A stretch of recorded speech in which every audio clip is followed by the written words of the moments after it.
Ratusan warga desa adat Guang mendatangi Pengadilan Negeri Gianyar di Jalan Ciung Wanara Gianyar Kamis 2 September. Kedatangan warga ke tempat tersebut dalam upaya memberi dukungan kepada aparat desa terkait proses mediasi sengketa tanah antara penggugat Iketut Gede Dharma Putra yang menggugat Dinas Pendidikan Kabupaten Gianyar, Desa Guang dan Desa Adat Guang. Warga yang didominasi anak-anak muda ini mulai berdatangan ke Pengadilan Negeri Gianyar sejak pukul 9 WITA. Mereka mengungkapkan kekecewaannya terhadap penggugat yang dinilai telah berupaya merebut lahan adat di wilayahnya. Banyak warga desa adat Guang yang hadir membuat aparat kepolisian melakukan penutupan arus lalu lintas menuju kota Gianyar.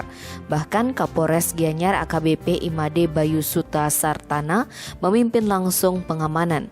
Pendeta adat Guang Iketut Karben Wardana menegaskan kedatangan warga adalah untuk memberikan dukungan moral terhadap desa adat Guang dan desa Guang yang digugat atas tanah tempat berdirinya kantor desa Guang, gedung LPD, minimarket Tentenmart, dan pasar desa adat Guang. Wardana mengaku tidak ada mengkondisikan warga untuk datang.